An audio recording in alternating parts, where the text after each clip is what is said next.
বউকে মাস্টারি করতে পাঠিয়েছেন, হেডমাস্টার খালি আপনার বউকে রোজ ঠেলা দেয়, দেরি করে আসে, ঢং পেয়েছে। আর যদি ম্যানেজার হয় তাহলে তো আছেই, এতগুলো কাজ দিয়েছে ম্যানেজার ব্যাংকের, পরের দিন নিয়ে আসতে বলে ঠিক করে মাথার ঘাম চুয়ে যাচ্ছে, হিসেবে মিলে না। 11:30টার সময় আমি অ্যাসিস্ট্যান্ট ম্যানেজারকে বলছি, ভাইজান আপনি কোথায় আছেন, অ্যাকাউন্টের ব্যাপারে একটা জরুরি কথা ছিল। কেন? ব্যাংকে আছি। ইন্নালিল্লাহ। এখন ব্যাংকে কেন? আরে কি বলেন, 5টা পর্যন্ত চাকরি করেছি আর এখন চাকরি বাঁচাচ্ছি। বিকেল 5টা পর্যন্ত চাকরি করেছি আর ওর বউকে ব্যাংকে চাকরি দিয়েছে, কত খুশি। সবার সামনে বলছে আমার বউ ব্যাংকার, চাকরি করে। দুইজনে এবার আসতো পাগল, খায় হাগে আর দিন কাটায়। যার বউ মানুষের সাথে ধাক্কা খায়, যার বউকে মানুষ ধমকাতে পারে, সেও স্বামী। আত্মমর্যাদা কি জিনিস তা জানে না। কালকে আব্দুল্লাহ একটা বক্তব্য দিচ্ছিল আত্মমর্যাদা, তা আমি তো আর ওইসব কথা বলতে পারবো না, আমার একটাও মনে নাই, নাহলে আপনাকে একটু শোনাতাম দু একটা। তো তার মধ্যে দু একটা কথা ছিল যে সমাজের যারা সমাজপতি বা স্বামী বা দায়িত্বশীল, যারা জীবনে মিথ্যা কথা বলে, তারা কোনোদিন দায়িত্বশীল হতে পারে না। যাদের ভিতরে বিশ্বাসঘাতকতা আছে, যাদের ভিতরে ব্যক্তিত্ব নাই, যারা গোলাম, তারা কোনোদিন জাতির নেতৃত্ব দিতে পারে না। যারা মানুষের টাকা মেরে খায়, যারা টাকা নিয়ে বিচার করে, তারা কোনোদিন জাতির নেতৃত্ব দিতে পারে না। তো দেশের এমপি মন্ত্রী তো খালি টাকাই মেরে খায়, চেয়ারম্যান 10টা টাকা নিয়ে বিচার এদিক থেকে ওই দিক করতে, এ জাতির কি উপকার করবে? এও হলো নিম্ন শ্রেণীর 3rd% বদ ডাক্তারের মতো। বদ ডাক্তার আব্দুল রাজ্জাক সাহেব এত খেপলেন কেন? বদ ডাক্তার মানে আরে আর বলেন না। ও হলো বাড়ি সিরাজগঞ্জ, কাজীপুর আর পিজি হাসপাতালে ডাক্তার, 3 লক্ষ টাকা বেতন। ও প্রেসক্রিপশন লিখেছে, ওই কোম্পানির ওষুধ লিখেছে যে কোম্পানি তাকে টাকা দেয়। ও জানে যে ভালো ওষুধ আছে। তো সবাই বলছে আমাদের ছেলে বড় ডাক্তার, বাপ খুশি, মা খুশি, চাচিরা খুশি, গ্রামবাসী খুশি, সবাই। কালকে এসেছিল, এসে বড় ডাক্তার আমাদের নিজের ছেলে, গায়ে হাত দিচ্ছি, মাথা বোলাচ্ছি, চাচিরা, খালারা, ফুপুরা এসে কত ভালো ছেলে আমার, টাকা পয়সা খরচ করে পড়েছে ছেলে আমার, বড় ডাক্তার।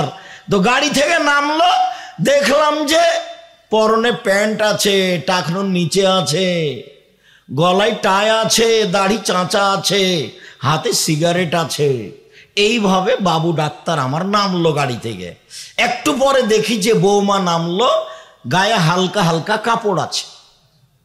একটু পরে দেখি নাতনি নামলো গাড়ি থেকে, গায়ে তেমন কাপড় নেই। দেখি গাড়ির পিছন দিকে কুকুর আছে। দেখি গাড়ির পিছন দিকে কি আছে? কুকুর আছে। জাতিকে ফাঁকি দিয়ে দায়িত্ব পালন করা যায় না, নিজেকে ফাঁকি দিয়ে যা দায়িত্ব পালন করা যায় না। আমি তো এখন আব্দুল্লাহর বক্তব্য শোনাতে পারবো না।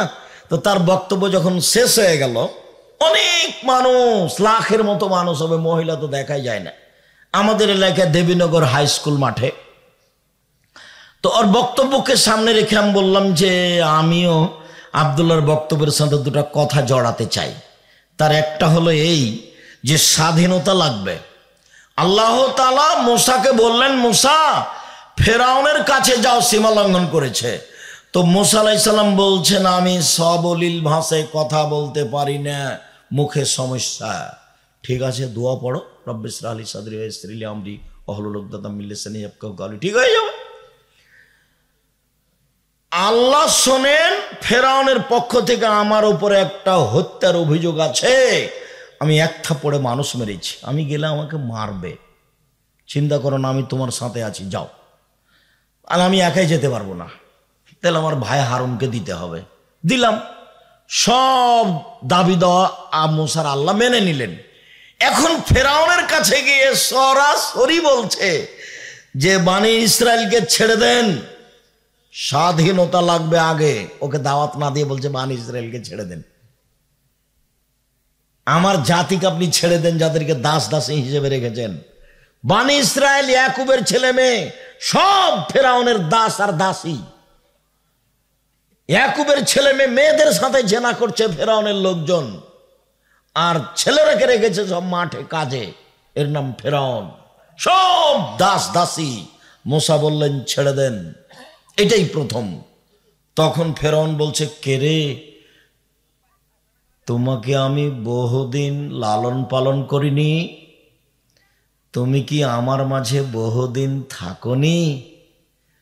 তুমি যা করেছো তা করেছো। তুমি এক থাপ্পড় দিয়ে মানুষ মেরেছো, তুমি বড় অকৃতজ্ঞ। একটা না ফেরাউন এ পর্যন্ত বলল। এবার মুসা আলাইহিস সালাম বলছেন, জি আমি যা করেছি তা করেছি, এক থাপ্পড়ে মানুষ মেরেছি, আমি তখন ভুল পথে ছিলাম। আপনার হত্যার ভয়ে আমি দেশ ছেড়েছি। আমার প্রতিপালক আমাকে জ্ঞানে গুণে পূর্ণ করেছেন, আমাকে নবী করেছেন। আপনি আমার প্রতি অনুগ্রহ করে আপনি সীমা লঙ্ঘন করে, আপনি আমার প্রতি অনুগ্রহ করে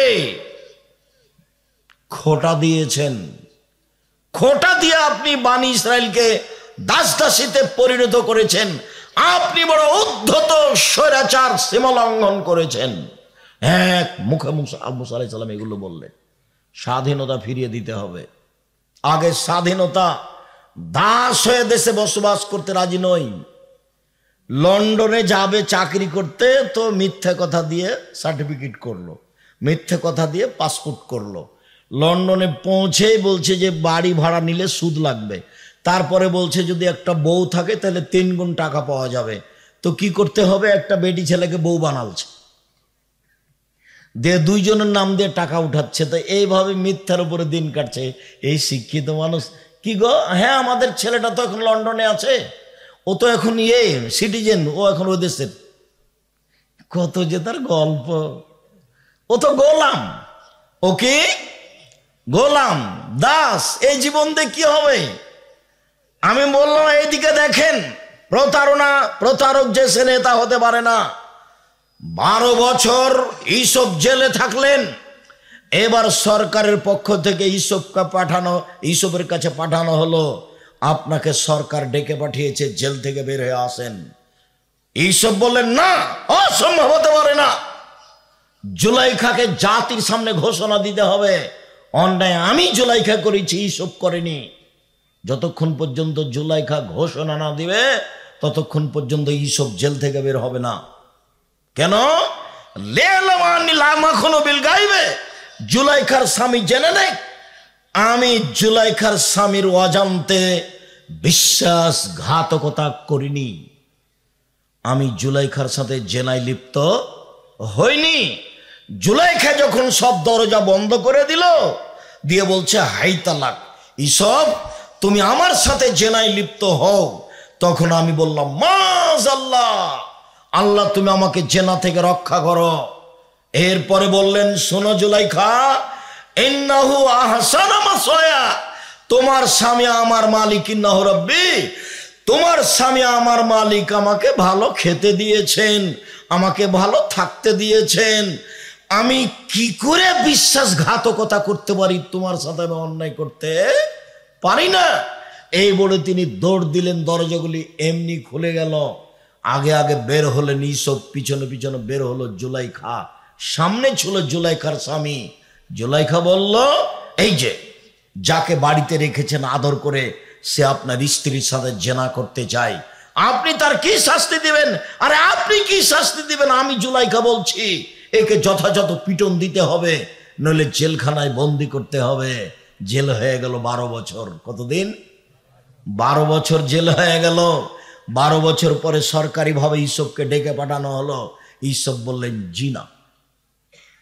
আমাদের নবী মুহাম্মদ সাল্লাল্লাহু আলাইহি ওয়াসাল্লাম বলছেন, ইসবের কত ধৈর্য, ইসবের আমার চেয়ে অনেক বেশি ধৈর্য। আমি যদি 12 বছর জেলে থাকতাম আর সরকারিভাবে যদি আমাকে ডাকতে আসতো, খালি আমি বলতাম চলো চলো চলো চলো। ইসব বলছেন না। জুলাইখাকে কি বলতে হবে? জাতির সামনে প্রকাশ করতে হবে যে অন্যায় আমি করেছি। এইসব করেনি যতক্ষণ পর্যন্ত জুলাইখা জাতির সামনে ঘোষণা না দিবে ততক্ষণ পর্যন্ত ইউসুফ জেল থেকে বের হবে না। শেষ পর্যন্ত জুলাইখা জাতির সামনে বক্তব্য দিল, জি অন্যায় আমি করেছি, ইউসুফ করেনি। তখন তিনি জেল থেকে বের হয়ে আসলেন। বিশ্বাসঘাতক, বিশ্বাসঘাতক কোনোদিন নেতা হতে পারে না। নেতা ইউসুফ হবেন। কে হবেন? নেতা ইউসুফ হবেন। জাতির ক্ষতি করে নেতা হয় কি করে? জাতির ক্ষতি করে এমপি মন্ত্রী হয় কি করে? লম্বা বক্তব্য ছিল, অত ধরে রাখতে পারিনি, তো এমনি দু একটা কথা মনে বলে ফেললাম আপনাকে। শিষ্টাচার কি জিনিস? শিষ্টাচার কাকে বলে? আল্লাহর নবী, আমার আব্বা উহুদের যুদ্ধে শহীদ হয়েছেন 9 জন বোন রেখে। আমি আমার বোনদের সমবয়সের মেয়েকে বিবাহ করা পছন্দ করিনি 4টা কারণে। 1, আমার স্ত্রী যেন আমার বোনদেরকে বিদ্যা শিখাতে পারে, মা বাচ্চাকে বিদ্যা শিখাবে। 2, আমার স্ত্রী যেন আমার বোনদেরকে শিষ্টাচার শিখাতে পারে, মা বাচ্চাকে শিষ্টাচার শিখাবে। 3, আমার স্ত্রী যেন আমার বোনদের মাথার চুল চিরুনি করে সাজগোজ করে রাখতে পারে, তাই আমি বেশি বয়সের মেয়ে বিবাহ করেছি। 4, আমার স্ত্রী যেন আমার বোনদেরকে পাহারা দিতে পারে। মা মানে পাহারাদার, মা মানে পাহারাদার। বলেন এবার আপনি কি বলতে চাচ্ছেন? বল সৎ মা। আপনার বউ আপনার মেয়ের কি? সৎ মা। মর যা, তুই মর নাই, থাক নাই, যা ওদিক তুই যাও, এটা হলো সৎ মা। আম্মু আসো আসো, এটা নিজ মা। নিজ মা আম্মু আসো আসো আসো করে নিচ্ছে কি? এটা সৎ বেটি, যা ওদিকে যা। এখন আলি কেন? ও ঘরে বসে থাকবে। এটা কাকে বলছে? সৎ বেটিকে। তাই এখন আলি কেন? হ্যাঁ, ও ঘরে যা বস। এটা হলো সৎ বেটি। আর নিজের বেটি আম্মু আসো আসো আসো, আম্মু আসো তাড়াহুড়া করে নিচ্ছে, এটা হলো নিজ বেটি। তো বেটির মাথার চুল ছোট, বেটির ভুরু তোলা আছে, বেটি স্কিন পায়জামা পরে আছে, তো এখন এই মা সৎ মা না নিজ মা? সৎ মা। এই খালা, এই ছেলে তুমি তোমার মাকে বলিও তো, খালা কেমন আছেন, দেখি তোমার মা কি বলে। খালা কেমন আছেন? এই দাঁত খুলে দেবো একবারে। খালা বলছিস না মানে আম্মা আপনি তো বুঝলাম না, কই আপনি তো কোনোদিন আমাকে ডান হাতে পানি পান করার কথা বলেননি। কই আমার আপুর তো নখ বড় বড় আছে, কিছুই বলেন না আপনি। কই আপনি তো একদিনও দুধ খাওয়ার সময়তে বিসমিল্লাহ বলেন, তা তো আমার মনে হয় না। আপনি তো দরজা জ্বালানা বন্ধ করার সময়তে বিসমিল্লাহ বলেন না। শিষ্টাচার কি জিনিস আম্মা? আব্দুর রাজ্জাক সাহেব তো বললেন যে বাল্বটা অফ করার সময়তে বিসমিল্লাহ বলতে হবে, শিষ্টাচার। তো শিষ্টাচার কি আম্মা? তা আসলে কি আপনি আম্মা না আপনি খালা? দেখো একবার বাড়িতে তোমরা পরিচর্যা করে তোমার বাপের সামনে করো। এমনি জীবন কাটছে পশু প্রাণীর মতো, গরু ছাগলের মতো খায় হাগে দিন কাটায়। এমনি আহলে হাদিস হলে কি হবে? জোর করে আমিন বললে হবে? দল সংগঠন করলে হবে? দল সংগঠন করতে গিয়ে তো তুমি একজনকে ভালোবেসেছো আর একজনকে খারাপ বেসেছো। আমি এক মাওলানাকে বলছি, মাওলানা সাহেব আসেন জামিয়া সালাফি সম্মেলন করার জন্য, কালকে আসেন। আপনি আসতে পারবেন না। তা আসতে পারবেন না বলতে বলতে বলছি আপনার বাপও পারবে না। তাই বলছি আমি, তার মানে পারবে না নিশ্চিত। বলছি আপনার বাপও পারবে না, আমাকে ডাকেন কালকে, মুচিতে ডেকে পাঠায়েন। আব্দুর রাজ্জাক সাহেব, মুচি এসে বলবে আব্দুর রাজ্জাক সাহেব, হ্যাঁ মুচি বলো। বলে আপনাকে অমুক প্রোগ্রামে ডেকেছে। হ্যাঁ ঠিক আছে, বলে দিয়ে যাচ্ছে। তুমি পরীক্ষা করে দেখো না আমাকে। তুমি ধর্ম দেখাচ্ছ এগুলো পাগলামি করে। তোমার ভিতরই খারাপ, তোমার খাসলত খারাপ, তোমার স্বভাব খারাপ, তোমার অভ্যাস খারাপ। জাতিকে তুমি ধ্বংস করেছো, তুমি ধর্ম দেখাচ্ছ। জোর করে আমিন বলে তোমাকে ধর্ম দেখাচ্ছ। তোমাকে আমি অক্ষরে অক্ষরে চিনি। আমি 90 সাল থেকে মাঠে আছি বেটা। কতদিন থেকে? 90 সাল থেকে 35 বছর চলছে। জাতির কোনোদিন প্রতিশোধ নিনি। জাতি যদি পিছনে আমাকে ধুয়ে ছেড়ে দেয়, মুখ খুলি নেয়। এই যে দেখলেন না আব্দুল্লাহকে কিভাবে ধুয়ে ছেড়ে দিচ্ছে হুজুরে, হুজুরে কিভাবে ধুয়ে ছেড়ে দিচ্ছে। কই আমরা তো মুখ খুলিনি, মুখ খুলি না, পিছন দিক পড়ি না। কথা বুঝলেন না?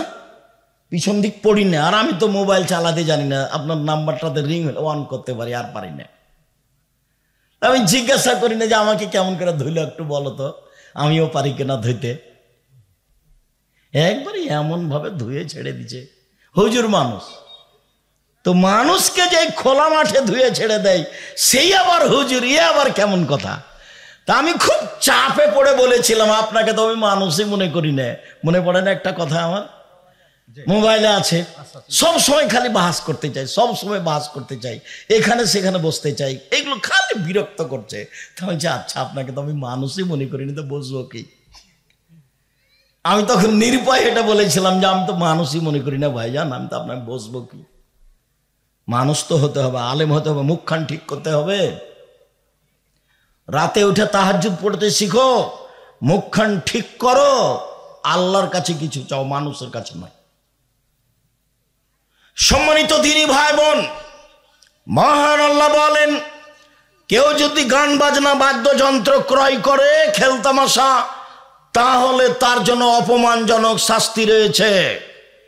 টাকনুর নিচে প্যান্ট পরলে আল্লাহ তার সাথে কথা বলবে না, পাপটা মনের সাথে আছে। এই জন্য খেলতামাশা বাদ্যযন্ত্র মনের সাথে পাপ।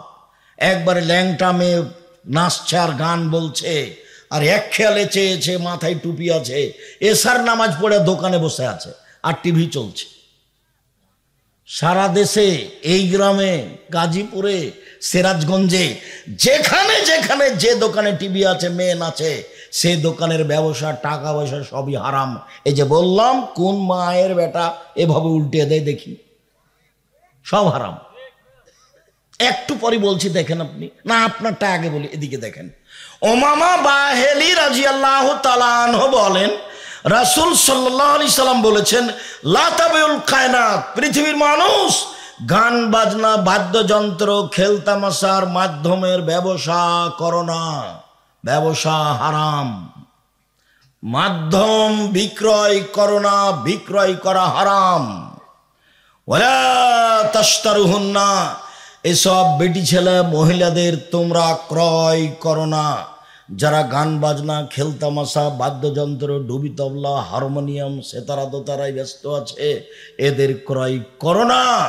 ওলা তুআল্লিমুহুন্না, পৃথিবীর মানুষ এদেরকে গান বাজনা খেলতামাশা দোতারা সেতারা এগুলো শিখিয়ে দিও না। ওয়াসামানাহুন্না হারাম, এর মাধ্যমে যা পয়সা উপার্জন হয় সবই হারাম। কার মুখের ভাষা এগুলো? মুহাম্মদ সাল্লাল্লাহু আলাইহি ওয়াসাল্লামের মুখের ভাষা, আমি বলিনি। উপদেশ একটা বই আছে, নেন আজকে, বইয়ে আলোচনা আছে গান বাজনা বাদ্যযন্ত্র, আলোচনার নাম পড়ে দেখেন আপনি, এগুলোই আছে। আমি তো বলেছি, জাতি যদি রাস্তাঘাট করে দিতে না পারি, জাতির যদি স্কুল কলেজ করে দিতে না পারি, জাতিকে চূড়ান্ত সঠিক ধর্ম দিতে পারবো ইনশাআল্লাহ। ধর্মের ব্যাপারে জাতিকে ফাঁকি দিয়ে পরকাল হারাতে রাজি নই। মুখে বলছি, মিডিয়া আছি, প্রতিষ্ঠানে আছি।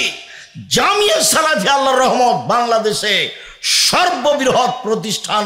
শিক্ষা মানে, শিক্ষক মানে, শিক্ষক গুণে, আয়তনে, ছাত্র সংখ্যায়, শিক্ষক সংখ্যায় প্রতিষ্ঠান, আয়তনে রূপগঞ্জ নারায়ণগঞ্জ ঢাকা প্রায় 100 বিঘা জমির উপরে, আয়তনে জামিয়া সালাফিয়া ডাঙ্গিপাড়া পবা রাজশাহী প্রায় 40 বিঘা জমির উপরে, জামিয়া সালাফিয়া মহিলা শাখা তানোর রাজশাহী প্রায় 77 বিঘা জমির উপরে, জামিয়া সালাফিয়া দিনাজপুর প্রায় 20 বিঘা জমির উপরে।